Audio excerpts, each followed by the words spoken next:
ಅದಕ್ಕೆ ನರಸಿಂಹನ್ ಮೇಲೆ ತುಂಬಾ ಪ್ರೀತಿ ನಿಮ್ಗೆ, ಅದಕ್ಕೆ ಅವನ್ ಪರವಾಗಿ ಮಾತಾಡ್ತಿದ್ದೀರಾ. ಆದ್ರೆ ಅಣ್ಣ ಹೇಳ್ತಿರೋದು ಕರೆಕ್ಟ್ ಆಗಿದೆ. ನೀನು ಅಷ್ಟೇಮ್ಮ, ನಿಮ್ಮ ಅಣ್ಣನ ಪರ ವಹಿಸ್ಕೊಂಡು ಮಾತಾಡ್ಬೇಡ. ಸುಮ್ನೆ ನೋಡು, ನನ್ನ ಮಗ ಚೆನ್ನಾಗೇ ಓದ್ತಾ ಇದ್ದಾನೆ. ಅವಳು ನನ್ನ ಒಡ ಹುಟ್ಟಿದ ತಂಗಿ ಕಡೆ, ನನ್ನ ಪರವಾಗಿ ಮಾತಾಡಿದ್ರೆ ತಪ್ಪೇ ನೀವು? ನರಸಿಂಹ ನನ್ನ ರಕ್ತ ಹಂಚ್ಕೊಂಡು ಹುಟ್ಟಿರೋ ಮಗ, ಅವನ ಪರ ಮಾತಾಡಿದ್ರೆ ನಿಮ್ಗೇನು? ನ್ಯಾಯ ಎಲ್ಲಿದೆಯೋ ಅಲ್ಲಿ ನಿಲ್ಬೇಕು, ಅದನ್ನ ನಾನು ಒಪ್ತೇನೆ. ಅದು ಬಿಟ್ಟು ಮಗ ತಪ್ಪು ಮಾಡಿದ್ರೆ ಅದನ್ನ ಸರಿ ಅಂತ ಒಪ್ಕೊಂಡ್ರೆ ನಾನು ಒಪ್ಪಲ್ಲ. ಈಗ ಏನ್ ಬೇಕಾದ್ರೂ ಅನ್ನಿ, ಆದ್ರೆ ನನ್ನ ಮಗನ ಕೈ ಎತ್ಬೇಡಿ ಆಯ್ತಾ? ಅಣ್ಣ ಕೈ ಎತ್ತಿಲ್ಲ, ಅದಕ್ಕೆ ಲಾಠಿ ರುಚಿ ತೋರಿಸಿದಾನಷ್ಟೇ. ಪೊಲೀಸ್ ಆಗ್ಬೇಕು ಅಂತ ಅನ್ಕೊಂಡಿರೋನ್ಗೆ ಲಾಠಿ ರುಚಿನೂ ಗೊತ್ತಿರ್ಬೇಕಲ್ಲ. ನೋಡೆ, ನಿಮ್ಮ ಅಣ್ಣ ಇದಾರೆ ಅಂತ ನೀನ್ ತುಂಬಾ ಮಾತಾಡ್ತಾ ಇದ್ಯಾ. ಸುಮ್ನೆ ನೋಡ್ರೆ, ನಿಮ್ಮಿಬ್ರು ಕಚ್ಚಾಟ ಮುಗ್ದಿದ್ರೆ ಒಳಗಡೆ ಹೋಗಿ, ಅವನು ಓದ್ಬೇಕು. ಅಮ್ಮ ನೀನ್ ಇಲ್ಲೇರಮ್ಮ, ಅಪ್ಪ ಹೊಡಿತಾನೆ. ಸರಿಪ್ಪ, ನನ್ ಮಗ ಹೇಳಿದಾನೆ, ನಾನು ಇಲ್ಲೇ ಇರ್ತೀನಿ. ನೋಡಿ, ಒಂದ್ಸಲ ನಾನು ಎಷ್ಟು ಸ್ಟ್ರಿಕ್ಟು ಅಂತ ನಿನಗೆ ಚೆನ್ನಾಗಿ ಗೊತ್ತು. ಅವ್ನು ತಪ್ಪು ಮಾಡಿದ್ರೆ ನಿನ್ನ ಮುಂದೆನೆ ಹೊಡಿತೀನಿ. ತಪ್ಪು ಮಾಡಿದ್ರೆ ತಾನೆ, ತಪ್ಪು ಮಾಡ್ಬೇಡ ಮಗನೇ, ಚೆನ್ನಾಗಿ ಓದು. ಸರಿ. ಓದೋ. ಸಿಲಿಕಾನ್ ಇಂಡಿಯಾ ಕಾನ್ಫರೆನ್ಸ್ 2022 ಸ್ಥಳ ನವದೆಹಲಿ. ಮತ್ತೆ ತಪ್ಪು. ಯಾಕ್ರಿ ಬೆಂಗಳೂರು. ರೀ, ನೀವ್ ಹೀಗೆ ಹೊಡಿತಿದ್ರೆ ಕೋಲ್ ತಗೊಂಡು ನಾವ್ ನಿಮ್ ತಂಗಿಗೆ ಹೊಡಿತೀವಿ. ಅಯ್ಯೋ, ನಮ್ ಬಗ್ಗೆ ಮನೆ ಕೆಲಸ ಇದೆ. ನೋಡಿದ್ರ, ನೀನ್ ಓದಪ್ಪ, ನೀನು ಅದೇನೋ ಬೆಂಗಳೂರು ಅಂತೆ ನೋಡಪ್ಪ. ಸಿಲಿಕಾನ್ ಇಂಡಿಯಾ ಕಾನ್ಫರೆನ್ಸ್ 2022 ಸ್ಥಳ ಬೆಂಗಳೂರು.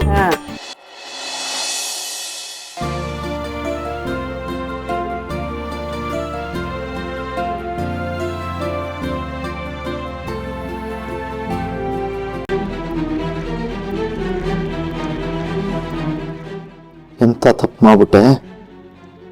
ಆ ದಿಶಾ ಮೇಲಿನ ಕೋಪಕ್ಕೆ ಅದಕ್ಕೆ ನನಗೆ ಗಿಫ್ಟ್ ಕೊಡ್ಬೇಕು ಅನ್ಕೊಂಡಿದ್ ಕಾರಣ ಸುಟ್ಟಾಕ್ಬಿಟ್ನಲ್ಲ. ನಿಜವಾಗ್ಲೂ ತಪ್ಪು ಮಾಡ್ಬಿಟ್ಟೆ. ಚಿರು, ಎಂತ ಕೆಲಸ ಮಾಡಿದ್ಯೋ? ಅಷ್ಟೊಂದು ಕಾಸ್ಟ್ಲಿ ಕಾರಣ ಸುಟ್ಟಾಕ್ಬಿಟ್ಟಿಯಲ್ಲೋ. ಗೊತ್ತಿಲ್ಲದೆ ತಪ್ಪು ಮಾಡಿದೆ ನಿಜ ಚಿಕ್ಕಪ್ಪ. ಆದ್ರೆ ಅದಕ್ಕೆ ನನಗೆ ಗಿಫ್ಟ್ ಕೊಡ್ಬೇಕು ಅನ್ಕೊಂಡಿದ್ ಕಾರಣ ದಿಶಾ ಅವ್ರು ಯಾಕೆ ಡ್ರೈವ್ ಮಾಡ್ಕೊಂಬಂದ್ರು? ಅದು ಅಲ್ಲದೆ ಪೂಜೆ ಬೇರೆ ಮಾಡಿದ್ರು. ಇದ್ರಲ್ಲಿ ನನ್ಕಿಂತ ದಿಶಾ ಅವ್ರದೇ ಜಾಸ್ತಿ ತಪ್ಪಿದೆ. ಈ ದಿಶಾ ಅವ್ರ ನಮ್ಮ ಅತ್ತಿಗೆನೆ ಓವರ್ಟೇಕ್ ಮಾಡಿ ಓವರ್ ಆಗಿ ಆಡೋದು ನನಗೆ ಇಷ್ಟ ಆಗಲ್ಲ. ಕರೆಕ್ಟ್ ಆಗಿ ಹೇಳ್ದೆ ಚಿರು. ಆದ್ರೆ ದಿಶಾ ಸೌಂದರ್ಯನ ಮೀರಿ ಬೆಳಿಬೇಕು ಅನ್ನೋದನ್ನೇ ನಾನು ಕಾಯ್ತಾ ಇದ್ದೀನಿ. ನೋಡಪ್ಪ ಚಿರು, ದಿಶಾ ಬಗ್ಗೆ ನೀನು ತಪ್ಪು ತಿಳ್ಕೊತಿದೀಯಾ. ಅವಳು ಆತರ ಏನು ನಡ್ಕೋತಾ ಇಲ್ಲ. ನನಗೂ ಸುಕ್ಕು ಹೇಳ್ತಿರೋದು ಕರೆಕ್ಟ್ ಅನ್ಸಿದೆ ಚಿರು. ದುಡುಕಿ ಯಾರ ಬಗ್ಗೆನೂ ಡಿಸೈಡ್ ಮಾಡಬಾರ್ದು. ಕಾರ್ನೇ ಸುಟ್ಟಾಕಿದೀಯಾ ಅಂದರೆ ನಿನಗೆ ದಿಶಾ ಮೇಲೆ ಎಷ್ಟು ಕೋಪ ಇದೆ ಅಂತ ಇದರಲ್ಲಿ ಗೊತ್ತಾಗುತ್ತೆ. ನನ್ನ ಪ್ರಕಾರ ನೀನು ಮಾಡಿದ್ರಲ್ಲಿ, ನಡ್ಕೊಂಡಿದ್ರಲ್ಲಿ ಯಾವ ತಪ್ಪು ಕಾಣಿಸ್ತಾ ಇಲ್ಲ. ಮಿಸ್ಟರ್ ಪ್ರಭಾಕರ್, ನೀವು ಚಿರು ತರಾನೇ ಆಡ್ತಿದ್ದೀರಲ್ಲ. ದಿಶಾ ಯಾರು? ಚಿರು ಹೆಂಡತಿ. ಅವಳ ಮೇಲೆ ಏನೇ ಕೋಪ ಇರ್ಬೋದು, ಅದಕ್ಕೆ ಅಂತ ಆ ಕಾರ್ನ ಸುಟ್ಟಾಕ್ಬಿಡೋದಾ? ನೀವ್ ಏನೇ ಹೇಳಿದ್ರು ಆ ದಿಶಾ ಅವ್ರು ಮಾಡಿದ್ನ ನಾನು ಒಪ್ಪಲ್ಲ ಚಿಕ್ಕಪ್ಪ.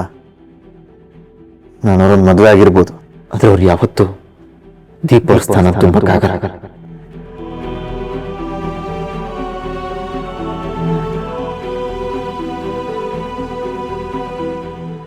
ನೋಡಿದ್ರ ಭಾಸ್ಕರ್, ನಮ್ಮ ದೀಪ ಇದ್ದಿದ್ರೆ ಚಿರು ಈ ಥರ ಆಗ್ತಿರ್ಲಿಲ್ಲ. ದೀಪ ಮೇಲಿನ ಪ್ರೀತಿನೇ ಅವನು ದಿಶನ್ನ ಈ ರೀತಿ ದ್ವೇಷ ಮಾಡೋದಕ್ಕೆ ಕಾರಣ ಆಗಿದೆ. ದೀಪ ದೇವತೆ ಅಂಥವಳನ್ನ ಅನ್ಯಾಯವಾಗಿ ಆ ಪಾಪಿ ಅವಳನ್ನ ಬಲಿ ತಗೊಂಡ್ಬಿಟ್ಲು.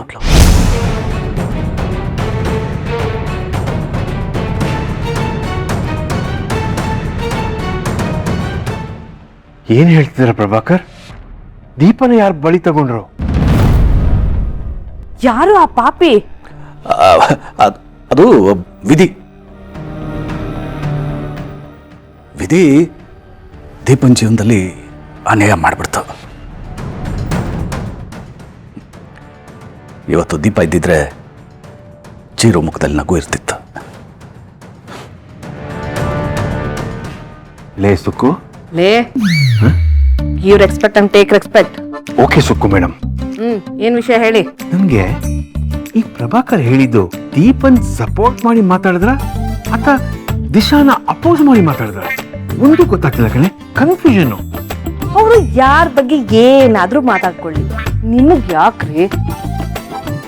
ಇಲ್ದಿರೋರ್ ಬಗ್ಗೆ ತಲೆ ಕೆಡ್ಸ್ಕೊಳ್ಳೋ ಬದಲು ಇರೋ ದಿಶಾ ಮತ್ತೆ ಚಿರುನ ಹೇಗ್ ಒಂದು ಮಾಡ್ಬೇಕು ಅನ್ನೋದ್ರ ಬಗ್ಗೆ ತಲೆ ಕೆಡ್ಸ್ಕೊಳ್ಳಿ. ದೀಪನ ಹೇಗ್ ಸಪೋರ್ಟ್ ಮಾಡ್ತೀನೋ ದಿಶಾ ಚಿರುನ ಒಂದ್ ಮಾಡಕ್ಕೆ ಅಷ್ಟೇ ಸಪೋರ್ಟ್ ಮಾಡ್ತೀನಿ ಕಣೆ. ಏನ್ ಬೇಕಾದ್ರೂ ಮಾಡ್ತೀನಿ. Okay, that's like a good bye. ಲೇ ಸುಕ್ಕು, ಈ ಖುಷಿಗೆ ಬಿಟ್ರಿ ಕೈನ, ಯಾವಾಗ ನೋಡಿದ್ರು ಇದೇಗಳು ನಿಮ್ದು. ಲೇ ಸುಕ್ಕು ಸುಕ್ಕು.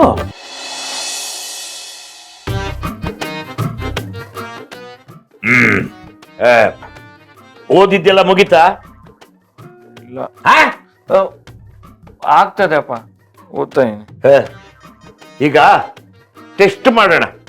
ತಗೋ ಹಾ ತಗೊಳ್ಳೋ. ಹಾ ಬರೀ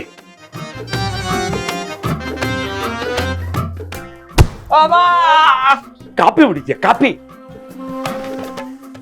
ಏನಿವ್ರು? ಬಾಗ್ಲಿ ತೆಗೀರಿ. ಯಾಕೆ ಹೊಡಿತಾ ಇದ್ದೀರಾ ಅವನನ್ನ? ಊಟ ತಿಂಡಿನೂ ಕೊಡ್ದೆ ಏನೇ ನಿಮ್ಮ ಅಣ್ಣನ ಕತೆ? ತೆಗಿಯಲ್ಲ. ಇವತ್ತು ನಾನು ಕೊಟ್ಟಿರೋ ಟೆಸ್ಟ್ ಅಲ್ಲಿ ಪಾಸ್ ಆದ್ರೇನೆ ನಿನ್ನ ಮಗನಿಗೆ ಊಟ ತಿಂಡಿ ಎಲ್ಲ. ಇಲ್ಲ ಅಂದ್ರೆ ಉಪವಾಸನೇ ಇರ್ಬೇಕಾಗುತ್ತೆ. ಅಮ್ಮ ನೀನ್ ಹೋಗ್ಬೇಡಮ್ಮ, ಒಳಗ್ ಬಾ. ನಿಮ್ಮಪ್ಪ ಬಾಗ್ಲ ಹಾಕೊಂಡಿದ್ದಾರೆ ಕಣ. ಅದಕ್ಕೆ ಅವನೇನ್ ಎಳೆ ಮಗುನ ಹೊಡಿತಾ ಇರೋದು ಅವ್ನು ಒಳ್ಳೇದಕ್ಕೆ ತಾನೆ. ನೀವು ಬನ್ನಿ. ಸುಮ್ಮನೆ ನೀನು. ಅಂಬುಜ, ಅವಳನ್ನ ಕರ್ಕೊಂಡು ಹೋದ್ರೆ ಸರಿ. ಇಲ್ಲ ಅಂದ್ರೆ ಇವನ್ಗೆ ಮತ್ತೆ ಒದೆ ಬೀಳುತ್ತೆ.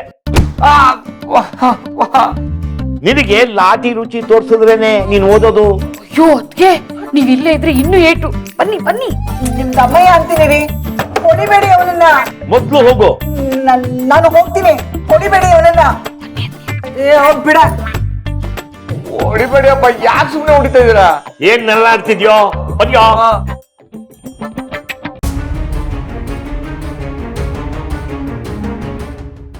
ದಿಶಾ ಹೇಳಿದ್ ನಿಜನಾ? ನಾನೇ ಚಿರುಗೋಸ್ಕರ ಕಾರ್ ತರಿಸಿದ್ದು ಅಂತ ಗೊತ್ತಾದ್ಮೇಲೂ ಅವನ ಕಾರ್ನ ಸುಟ್ಟಾಕದ್ನ? ಆರ್ ಅಟ್ಲೀಸ್ಟ್ ದಿಶಾ ಹೇಳದ್ಮೇಲಾದ್ರೂ ನನ್ನ ಹತ್ರ ಚಿರು ಬಂದು ಸಾರಿ ಕೇಳ್ಬೋದಿತ್ತಲ್ಲ. ಖಂಡಿತ ಇಲ್ಲ. ಅದಕ್ಕೆ ಕಾರ್ ನೀವು ನನಗೆ ಗಿಫ್ಟ್ ಕೊಡಕ್ಕೆ ತರಿಸಿರೋದು ಅಂತ ನಂಗೆ ನಿಜವಾಗ್ಲೂ ಗೊತ್ತಿರಲಿಲ್ಲ. ನೀವು ನನಗೆ ಗಿಫ್ಟ್ ಕೊಡಕ್ಕೆ ತರಿಸಿರೋ ಕಾರ್ ಅಂತ ದಿಶಾ ಅವ್ರು ಒಂದು ಮಾತು ಹೇಳಿದ್ರು ನಾನು ಸುಮ್ಮನೆ ಆಗ್ಬಿಟ್ಟಿರ್ತಿದ್ದೆ. ಅವ್ರ ಮೇಲೆ ಕೋಪಕ್ಕೆ ಈ ರೀತಿ ನಡ್ಕೊಂಬಿಟ್ಟೆ. ಹೌದು, ಯಾಕೋ ಚಿರು ನನ್ನ ಕೈ ತಪ್ಪು ಹೋಗ್ತಿದ್ದಾನೆ ಅಂತ ಅನಿಸ್ತಾ ಇದೆ. ನಾನು ನಿಮ್ಮ ಕೈ ಕೆಳಗಡೆ ಬೆಳೆದವನದಕ್ಕೆ ನಿಮ್ಮ ಮಾತನ್ನು ಯಾವತ್ತೂ ಮೀರಲ್ಲ. ನೀವಾದ್ರೂ ಒಂದು ಮಾತು ಇದು ನಾನೇನೋ ಗಿಫ್ಟ್ ಕೊಡ್ತಿರೋದು ಅಂತ ಹೇಳಿ ಪೂಜೆ ಮಾಡಿ ಕೀ ನನಗೆ ಕೊಟ್ಟಿದ್ದಿದ್ರೆ ಎಷ್ಟು ಖುಷಿಯಾಗಿ ಇಸ್ಕೊತಾ ಇದ್ದೆ. ನನ್ನ ದಾರಿಗೆ ಆ ದೀಪ ಅಡ್ಡಿ ಆಗಿದ್ಲು ಅಂತ ಆ ದೀಪನ್ ಕಥೆನೆ ಮುಗಿಸಿದ್ರೆ ಈಗ ಚಿರುನೇ ಅಡ್ಡ ಆಗ್ತಿದ್ದಾನೆ. ನಿಮ್ಮನ್ನು ಬಿಟ್ರೆ ನನಗೆ ದೀಪ ಅವರೇ ಇಲ್ಲ. ಪ್ರತಿಯೊಂದು ವಿಚಾರಕ್ಕೂ ಅವ್ರ ಮೇಲೆ ಡಿಪೆಂಡ್ ಆಗಿದ್ದೆ. ಆದ್ರೆ ಈಗ ದಿಶಾ ಅವರು ದೀಪ ಅವ್ರ ಸ್ಥಾನಕ್ಕೆ ಬರಕ್ಕೆ ನೋಡ್ತಾ ಇದ್ದಾರೆ.